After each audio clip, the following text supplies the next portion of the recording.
சுப்பிரமணியம், எந்த அளவுக்கு இருக்கு அப்படின்னா, நீங்க புதிய கல்விக் கொள்கையோ இல்ல மொழிக் கொள்கையோ ஒத்துக்கலைன்னா காசே தரமாட்டோம்னு சொல்வது என்பது கூட்டாட்சி தத்துவத்திற்கு எதிரானது. இங்க வாங்குறீங்க, ஆனா இங்க கொடுக்க மாட்டேன்றீங்க. நாங்க ஏன் உங்களுக்கு கொடுக்கணும்ன்ற ஒரு புது ஆர்கியூமெண்ட். இது ஒரு எச்சரிக்கை மணியா கூட அவர் சொல்றாரு முதல்வர். Why should we pay you when you are not giving me back to me அப்படின்றது தான் எங்க வாதம்.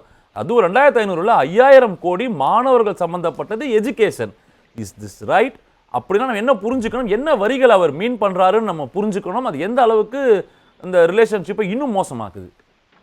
ஓகே, இந்த கேள்விக்கு பதில் சொல்றதுக்கு முன்னாடி நீங்க ஒன்று சொன்னீங்களா, சிபிஎஸ்இ பள்ளிகளுக்கு வந்து அப்ரூவல் வந்து இனிமே ஸ்டேட் கவர்மெண்ட் கொடுக்க வேண்டாம், சிபிஎஸ்இ கொடுத்துக்கலாம் அப்படின்ற மாதிரி ஒரு அறிக்கை வந்திருக்குன்னு சொல்றீங்க இல்லையா? அது வந்து தவறான புரிதல். அதாவது அவங்க என்ன சொல்லியிருக்காங்க அப்படின்னா, சிபிஎஸ்இ பள்ளிகளுக்கு வந்து இங்க ரெகக்னிஷன் கொடுக்கும் போது ஒரு 30 நாட்களுக்குள்ள மாநில அரசாங்கம், இங்க இல்ல இந்தியாவில் உள்ள அனைத்து மாநில அரசாங்கமும் எந்தெந்த பள்ளிகள் தொடங்குறாங்களோ, எந்தெந்த மாநிலத்தை தொடங்குறாங்களோ அந்த மாநிலம் 30 நாளுக்குள்ள வந்து என்ஓசி கொடுங்க, நோ அப்ஜெக்ஷன் சர்டிபிகேட் கொடுங்கன்னு சொல்றாங்க அவங்க. அதையும் தாண்டி இன்னொரு 15 நாட்கள் வந்து எக்ஸ்ட்ரா எக்ஸ்டென்ஷன் பண்ணி அதுக்குள்ள உங்களுக்கு ஏதாவது ஒரு குறைகள் இருக்கிறதா, இல்ல வந்து இன்னும் அவங்க இம்ப்ரூவ்மெண்ட் பண்ணணுமா, அந்த அப்ளிகேஷன்ல சரியா கொடுக்கலையா, அந்த கால அவகாசம் கொடுத்து இந்த 45 நாட்களுக்குள்ள நீங்க ஒழுங்காக பதில் அளிக்கல, எதர் மாநில அரசாங்கமா இருக்கலாம் இல்ல இந்த பள்ளிக்கூடமா இருக்கலாம், சரிங்களா? மாநில அரசாங்கம் கொடுக்கல அப்படின்னா அப்பதாவது டீம் டு பி அப்ரூவ்டுன்றாங்க. அதாவது அப்ரூவல் கொடுத்ததுக்கு உண்டான ஒரு சமமான ஒரு இது ஜியோவா பாக்குறாங்க அதை. சோ 45 நாட்கள் ஒரு மாநில அரசாங்கத்துக்கு வந்து அப்ரூவல் கொடுப்பதற்கு வந்து ஒரு அதிகாரம் இருக்கிறது. இப்ப என்ன பண்றாங்கன்னா இவங்க வந்து அதையும் தாண்டி அந்த அதிகாரம் கையில இருக்கிறதுனால வந்து இவங்களுக்கு வந்து டிலே பண்றதுனால மேபி அதை ரெப்ரசென்ட் பண்றாங்க. அனைத்து மாநிலங்களும் தமிழ்நாட்டுல மட்டும் சொல்லல, நானு அனைத்து மாநிலம் உங்களை பள்ளியை ரெப்ரசென்ட் பண்ணனால ஒரு 45 நாள் எடுத்துக்கோங்க, அதுக்குள்ள நீங்க கொடுக்கலன்னா it is considered to be approved recognition அப்படின்னு சொல்லிருக்காங்களே தவிர மாநில அரசாங்கத்தின் உரிமையை பறிக்கவில்லை. இது நம்ம எப்பவுமே சொல்றதுதான், உடனே மாநில அரசாங்கத்து உரிமையை பறிச்சுட்டாங்கன்றதுதான் எப்பவுமே. இது எப்படி வரும்னா, நீங்க அது வரி கொடுக்க மாட்டான்னு சொல்றாங்க பாத்தீங்களா? இந்த வர இருங்க முடிச்சு அவர் இந்த ஸ்கைப்ல இருக்காரு. எப்படி ஆமா இப்போ வரி எப்படி கொடுக்க மாட்டான்னு சொல்றாங்க எப்படின்னா, இது கடைசியில இந்த நீட்டு விலக்கு ரகசியம் மாதிரி தான் வருது. நாங்க இந்தி கூட்டணி ஆட்சிக்கு வந்தா இந்த மாதிரியான ஒரு வரி வந்து கொடுக்காம இருக்கிறதுக்கான ஒரு சட்டத்தை நாங்க கொண்டு வருவோம், அப்ப நாங்க பண்ணிருப்போம், இப்ப எங்களுக்கு இந்தி கூட்டணி எங்க ஆட்சிக்கு வரல. சார் ரொம்ப சிம்பிளான ஒரு கேள்வி சார். அவங்க வைக்கக்கூடிய வாதம் என்னன்னா, டாக்ஸ் எங்க கிட்ட கலெக்ட் பண்றீங்க, நாங்க உங்களுக்கு எல்லாம் கொடுக்குறோம், எங்களுக்கு தேவைன்னு கேட்டா நீங்க கொடுக்குறீங்களா? பல சென்ட்ரல் கவர்மெண்ட் ஸ்கீமை இம்ப்ளிமெண்ட் பண்றதுக்கே இந்த ஸ்டேட்ல ஒன்னு டிலேடா தரீங்க, குவார்டர் எண்டுல தரீங்க, அந்த குவார்டர் முடிஞ்ச உடனே தரீங்க. நாங்க கேட்டு பெற வேண்டிய இடத்துல இருக்கோம். இதுக்கு மேல எங்களுக்கு நீங்க டிபிக்கலா சொல்லணும்னா தர்மேந்திர பிரதான் பிளாக்மெயில் செய்கிறார் அப்படின்ற வாதத்தை பல தலைவர்கள் திமுக சொல்லிட்டாங்க. திமுக சொல்லுவாங்க, ஏன்னா அவங்க எதிர்கட்சி இல்லையா, அப்படிதான் சொல்லுவாங்க. அவங்க வந்து இல்ல நிறைய கரெக்டா கொடுக்குறாங்கன்னு சொல்லிட்டாங்கன்னா அவங்க கட்சியை கழிச்சிட்டு பிஜேபி சேர்ந்துடலாம். அவங்க தரவுகள் காட்டுறாங்களே, நாங்க வந்து வெள்ள நிவாரணத்தில் ஆரம்பிச்சு இன்னி வரைக்கும் எத்தனை கேட்டிருக்கோம், எத்தனை வந்திருக்குன்றாங்க. நான் தான் சார் சொல்றேன், 37,000 கோடி கேட்டாங்க இல்லீங்களா, 37,000 கோடி செலவு பண்ணாங்களா? அது செலவு பண்ணிட்டு இருந்தா அந்த பட்ஜெட்ல வந்திருக்கும் இல்லையா, துண்டு விழுந்திருக்கு இல்லையா, எங்க இருக்குன்னு நம்ம கேட்கிறோம். நம்ம இவர்கள் நான் என்ன சொல்றேன்னா, நீங்க 37,000 கோடி நீங்களே, அவங்களே என்ன சொன்னாங்க, நாங்க 4,000 கோடி வந்து 100% செலவு பண்ணிட்டோம் அப்படின்னாங்க ஒரு நிர்வாக அதிகாரி. அப்புறம் 90% நிறைவேற்றினாங்க, 70% நிறைவேற்று, எவ்வளவு நிறைவேற்றுன்னு யாருக்குமே தெரியல. இப்போ ஸ்டாலின் ஐயா கூட சொல்றாங்க, 100க்கு 100 வாக்குறுதிக்கு நிறைவேற்றிட்டோம் செப்டம்பர் 2023 சொல்றாரு.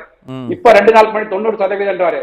அதுக்கு ஒரு 4 வாரத்துக்கு முன்னாடி நாங்க 389 வாக்குறுதி நிறைவேற்றிருக்கேன்னு சொல்றாரு.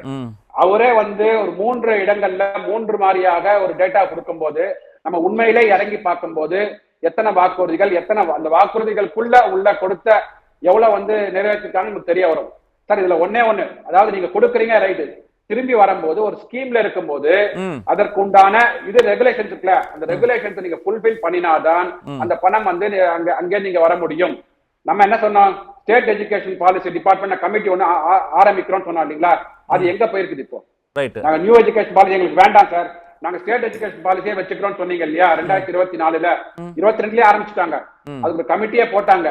ஜவஹர் நேசன் அவர் செக்ரட்டரி ஒருத்தர் இருந்தாரு. அவர் என்ன சொல்றாருன்னா, அந்த ஜூன் 2023 காலகட்டத்துல இந்த ஸ்டேட் எஜுகேஷன் பாலிசி வந்து நேஷனல் எஜுகேஷன் பாலிசியை வந்து அப்படியே காப்பி பண்ணி பேஸ்ட் பண்ற மாதிரி இருக்குங்க. நான் வந்து நிறைய கடிதங்கள் எழுதி விட்டேன், உதயச்சந்திரன் ஐஏஎஸ் எழுதிட்டேன், சிஎம் ஸ்டாலின் ஐயா அவருக்கு எழுதிட்டேன், எனக்கு எந்த விதமான பதிலுமே வரல, நான் வந்து என் செக்ரட்டரி போஸ்ட் வெளியில போறேன்னு சொல்லிட்டு போறாரு அவரு. ரைட்டு. அதற்கு என்ன பதில்? சோ அதாவது நீங்க ஒரு பாலிசிக்குள்ள போறோம் அப்படின்னா அந்த பாலிசியோட கைட்லைன்ஸ்ல என்னெல்லாம் இருக்கோ அதை வரைமுறைப்படுத்தி அதுக்குள்ள நம்ம வந்து கம்ப்ளை பண்ணினாதான் அதுக்குண்டான நிதிகள் வரும். அங்கதான் ஒரு கான்ஃபரன்டேஷன் இருக்கு. நம்ம என்ன சொல்றோம், வளமான எதிர்காலத்திற்கும் குழந்தைகளுடைய நல்ல பிளேஸ்மெண்ட்டுக்காக இதுக்காக NEPன்னு சொன்னா அதெல்லாம் இங்க ஆல்ரெடி இருக்குங்க. இங்க ரிப்போர்ட்டை பாருங்க, தமிழ்நாடு ஸ்டாப்பிங் இன் எஜுகேஷனல் ஃபீல்டுன்னு அவர் சொல்றாரு. ரெண்டாவது முதல்வர் ஒரு படி மேலே போறாரு. இன்னைக்கு கடலூர்ல அவர் என்ன சொல்றாருன்னா, இந்த பாவத்தை ஒருபோதும் செய்ய மாட்டேன். Yes, equated this to a பாவம். நான் இதை சைன் பண்ணுவது என்பது மிகப்பெரிய பாவம்னு சொல்றாரு. அப்போ மாணவர்களின் எதிர்காலத்திற்கு எதிரானது. அதாவது நீங்க சொல்றது வந்து இந்த அரசாங்கம் சமூக நீதிக்கு ஆதரவான அரசாங்கம் இல்லைங்களா? சமூக நீதின்றது வந்து வாழ்க்கையில மேல வந்தவங்களுக்கோ படிச்சு மேல வந்தவங்களுக்கோ நீங்க சொல்ற மாதிரி 57% கிராஸ் என்ரோல்மெண்ட் ரேஷியோ இருக்கவங்களுக்கு கிடையாது. இது பேசுறது வந்து 43% மீதி பேர் இருக்கிறாங்க இல்லையா? 57% GER மேல வந்துட்டீங்க, மீதி 43% மக்கள் இருக்கிறாங்க இல்லையா? அதாவது இன்னைக்கு வந்து இந்தியா என்பது ஒரு இதா பூகோளமா மாறிடுச்சு. அப்படி இருக்கும்போது வடக்கிலிருந்து வந்து 35 லட்சம் மக்களுக்கு மேல இங்க வந்து வேலை செஞ்சுட்டு இருக்காங்க மைக்ரண்ட் ஒர்க்கர்ஸ். இங்க வரும்போது அவனோட தாய்மொழியை வந்து கத்துக் கொடுப்பது என்பது ஒரு மாநில அரசாங்கத்துக்கும் மத்திய அரசாங்கத்துக்கும் கடமை கிடையாதா? Right to act, right to education is my right. எனக்கு வந்து இப்ப வரவங்க தமிழ் கத்துக்கிறாங்க, தமிழ் பேசுறாங்க, தமிழர்களோட ஐக்கியமாயிடுறாங்கன்றதுதான் வெற்றி கொண்டான் அவர்களுடைய வாதமா இருக்கு. அவர் சொல்ல, அதாவது சார் அவனோட தாய்மொழியை நீங்க கத்துக் கொடுக்கணும்ல, அவன் கேட்கறான்ல. அப்ப ஏன் சார் நம்ம அரசு பள்ளியில வந்து தெலுங்கு கத்துக் கொடுக்குறோம், உருது கத்துக் கொடுக்குறோம், பிரெஞ்சு கத்துக் கொடுக்குறோம்? ஏன் தெலுங்கு கத்துக் கொடுக்குறோம், ஏன் உருது கத்துக் கொடுக்குறோம்? ஏன்னா அவனோட தாய்மொழி அவனுக்கு வந்து அட்லீஸ்ட் பேசிக் அண்டர்ஸ்டாண்டிங் இன்டராக்ட் பண்றதுக்காக தெரியணும். அத மாதிரி அண்டை மாநிலத்துல இருந்து இங்க வராங்கல்ல மக்கள், 35 லட்சம் மக்கள் மைக்ரண்ட் ஒர்க்கர்ஸ் இருக்கிறாங்க இங்க. அவர்களோட பசங்க என்ன மொழி படிப்பாங்க சார்? தமிழ் படிக்கணும் கண்டிப்பாக, இங்கிலீஷ் குளோபல் லாங்குவேஜ் படிப்பாங்க, மூன்றாவது மொழியாக தாய்மொழி படிக்கணும்ல. தாய்மொழி படிக்கிறதுக்கு தமிழர்களை அவமானப்படுத்துறாரு அவரு. தமிழர்களை அவமானப்படுத்துறீங்களா நீங்க? அவன் மைக்ரண்ட் ஒர்க்கரா வர்றது அவருடைய தவறு, அந்த மாநிலத்தில் இருக்கக்கூடிய சூழ்நிலை. அதுக்காக நீங்க வந்து தமிழர்களை தூக்கல போடுறீங்களா? What you are trying to say? Migrant ஒர்க்கர்ஸ்க்காக நாங்க வேலை செய்யணுமா? பிரகாஷ் இருங்க, மாநிலத்துக்கு போக சொல்லுங்க சார். இருங்க, அவர் முடிஞ்சிட்டோம். நம்ம தமிழர்களும் பல இடங்களில் மைக்ரண்ட் ஒர்க்கர்ஸா போயிருக்கோம், நம்ம அதையும் புரிஞ்சுக்கணும். I will come to the point. அவர் முடிஞ்சிட்டோம். ரைட், நான் I'll come to the point. We cannot allow. இந்தியால எந்த மாநிலத்திலும் நான் போய் வேலை செய்யலாம், எனக்கு அதுக்கு உரிமை இருக்கிறது. ரைட், அதை தடுப்பதற்கு யாருக்குமே உரிமை கிடையாது. Right, I get your point. நான் அதுல மாற்று கருத்து இல்ல. ஆனா அவர்கள் தாய்மொழியை கத்துக் கொடுக்க வேண்டிய அவசியம் என்னன்றதுதான் பிரகாஷனுடைய கேள்வியா இருக்கு. ரைட் இல்லங்க, அதாவது எவரோட தாய்மொழியும் தெலுங்கு உருது மொழிகளை வந்து கத்துக் கொடுக்கிறோம்லன்னு சொல்றா இல்லையா? தெலுங்குக்காரங்க தமிழகத்துல பிறந்தவங்க, உருது தமிழகத்துல இருந்த மொழி. ரைட்டா? மலையாளம் தமிழகத்தோட ஒரு part. Right, I get your point. கொண்டு வந்துட்டு அதையும் இந்த பிறந்த மக்களோட உரிமைய எங்க இருந்தோ வந்தவனோட உரிமையோட சேர்த்து. Right, I get your point. நான் வரேன். You made your point. அவர் முடிச்சிட்டோம். இதுதான் பிரிவினைவாதம் பேசுறது. அதாவது இன்னைக்கு தேதியில அரசியல் சாசனம் படி 144 கோடி மக்களும் எந்த மாநிலத்துக்கு போய் வேலை செய்யலாம், எந்த யூனியன் டெரிட்டரிக்கு போய் வேலை செய்யலாம். எனக்கு உரிமை கொடுத்திருக்காங்க. அந்த உரிமையை தட்டி பறிப்பதற்கு யாருக்கும் உரிமை கிடையாது. ரைட், அது PM மோடியாக இருந்தாலும் சரி, CM ஸ்டாலினாக இருந்தாலும் சரி. Right, I get your point. உங்க இறுதி கருத்து சுப்ரமணியம், அதாவது இட் வில் பவுன்ஸ் பேக், தேன் கூட்டில் கை வைப்பது போன்ற விஷயம். இது சட்ட ரீதியாக போனால் மிகப்பெரிய பின் விளைவுகளை சந்திக்க நேரிடும் ஆளுகின்ற மத்திய அரசு.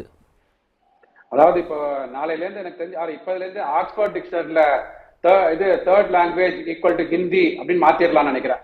அப்படிதான் வந்து தமிழ்நாட்டுல தேர்ட் லாங்குவேஜ் தான் ஹிந்தின்னு போயிட்டு இருக்கோம் எல்லாருமே. சோ தேன்கூட்ல கை வச்சா அது எதிர்கருத்துக்கள் இங்கிருந்து வரப்போறது, எதிர்வினைகள் ஆற்ற போறாங்கன்னா அது பார்ப்பாங்க. ஏன்னா அது அரசியல். சரி, ரெண்டு பேருக்குமே பாத்தீங்கன்னா திராவிட முன்னேற்ற கழகத்துக்கும் சரி, பிஜேபிக்கும் சரி, இது வந்து அரசியலுக்கான ஒரு முன்னெடுப்பா பாக்குறோம். இப்ப நீதிமன்றத்தை நாடி இப்ப வந்து இங்க இருமொழி கொள்கை இருக்கு, மூன்றாவது மொழி வரும்போது சுப்ரீம் கோர்ட்ல என்ன டைரக்ஷன் கேட்கணும் அவங்கள்ட்ட. இவங்க சுப்ரீம் கோர்ட்டோ இல்ல வந்து ஒரு 65 வாங்கியாச்சு சார். அதெல்லாம் இல்ல முடிச்சிட்டோம். 65 வாங்கியாச்சு சார். ரொம்ப லேட், டூ லேட். பிஜேபி எனக்கும் தெரியல, ஸ்டாலின் ஐயாவுக்கும் தெரியல. அதனால எங்களுக்கு கொஞ்சம் கத்து கொடுங்க, சுப்ரீம் கோர்ட்ல கேஸ் போடுங்க, நாங்க கத்துக்கிறோம். ஏன்னா ஸ்டாலின் ஐயாக்கு தெரியாம தானே இப்ப வந்து கண்டன அறிக்கை எல்லாம் கொடுத்துட்டு இருக்காரு இல்லீங்களா? அவங்க அதை பிரச்சாரம் பண்றாங்க, அவங்க மக்கள் எதிர்ப்புணர்வை திரட்டுறாங்க, அவ்வளவுதான். சட்ட ரீதியா போட ஒரு நிமிஷம் நிக்காது. இல்ல அதான் பிஜேபி பிரச்சாரம் பண்றாங்க, திமுக பிரச்சாரம் பண்றாங்க. அதுல யார் வின் பண்ண போறாங்கன்றத பொறுத்திருந்துதான் பார்க்கணும். சரிங்களா? உங்களுக்கு தெரிந்த கருத்தை ஸ்டாலின் ஐயாட்ட சொல்லுங்க. ப்ராபபிலி அவர் வந்து அதை கொஞ்சம் தெரிஞ்சுட்டு சுப்ரீம் கோர்ட்ல வழக்காடுறதுக்கு உதவியாக இருக்கும். ரைட். நான் கேட்க வேண்டிய கேள்வி, இது அடுத்து எங்க நகருது? ஏன்னா இன்னைக்கு தர்மேந்திர பிரதான் கொடுக்க முடியாதுன்னு சொல்லி முடிச்சிட்டாரு. அதற்கான பின் விளைவுகள் இன்னைக்கு முதல்வர் கடலூர் வரைக்கும் பேசிட்டாரு, முடியவே முடியாதுங்கன்ட்டாரு. இல்ல, இது கண்டிப்பாக வந்து சுப்ரீம் கோர்ட்ல கேஸ் ஃபைல் ஆகுங்க.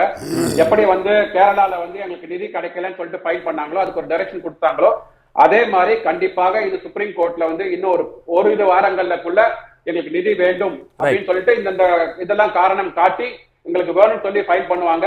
மத்திய அரசாங்கமும் அவங்களோட கான்செப்ட் கொடுப்பாங்க. அதுல சுப்ரீம் கோர்ட் என்ன முடிவெடுக்க போது அதான் பார்க்க முடியும்.